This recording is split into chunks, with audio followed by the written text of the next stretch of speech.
দেশের সর্বস্তরের জনগণের কাছে ধানের শীষের জন্য ভোট চেয়েছেন বিএনপির ভারপ্রাপ্ত চেয়ারম্যান তারেক রহমান। ভোট দিলে ধানের শীষে দেশ গড়ব মিলেমিশে। জনগণের রাষ্ট্র প্রতিষ্ঠায় সবার সহযোগিতার প্রয়োজন মন্তব্য করে বিএনপির ভারপ্রাপ্ত চেয়ারম্যান তারেক রহমান বলেন, আগামী নির্বাচনে ধানের শীষে ভোট দিন, দেশ গড়ার সুযোগ দিন। দেশের সর্বস্তরের জনগণের কাছে আমার আহ্বান, আগামী নির্বাচনে ধানের শীষে ভোট দিন, দেশ গড়ার সুযোগ নিন। মঙ্গলবার রাজধানীর চিনমৈত্রী সম্মেলন কেন্দ্রে আন্তর্জাতিক যুব দিবস উপলক্ষে আয়োজিত আলোচনা সভায় তিনি কথা বলেন। একমাত্র স্মার্ট সিটি বসুন্ধরা, আধুনিকতায় এক ধাপ এগিয়ে।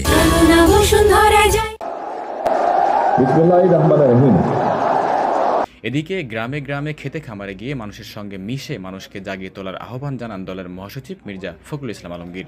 গ্রামে গ্রামে খাটে খাটে খালে খালে খামারে খঞ্জরে গিয়ে মানুষের সঙ্গে কথা মানুষকে জীবিত করতে হবে, মানুষকে জাগিয়ে তুলতে হবে।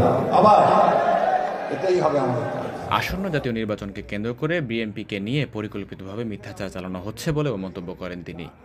যদি বিএনপি সামনের দিনে রাষ্ট্র পরিচালনা করবে, সুতরাং তার বিরুদ্ধে এই সমস্ত মেলাইন করে তাকে যত খাটো করার চেষ্টা করা যায়।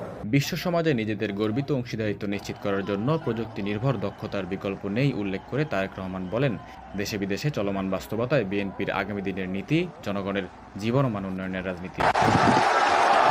এ সময় স্লোগান নির্ভর রাজনীতির দিন ফুরিয়ে এসেছে বলেও মন্তব্য করেন তিনি। প্রচলিত যে স্লোগান নির্ভর রাজনীতি, এটার দিন কিন্তু এখন ফুরিয়ে গিয়েছে, ফুরিয়ে এসেছে। যুব দিবস উপলক্ষে আয়োজিত আলোচনা সভায় বিভিন্ন রাজনৈতিক দল সহ ছাত্রদল, যুবদল ও স্বেচ্ছাসেবক দলের নেতাকর্মীরা বক্তব্য রাখেন।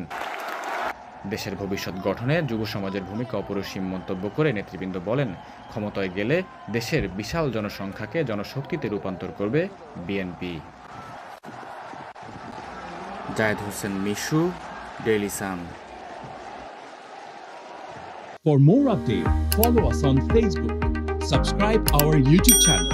Get the latest update on www.daily-sun.com.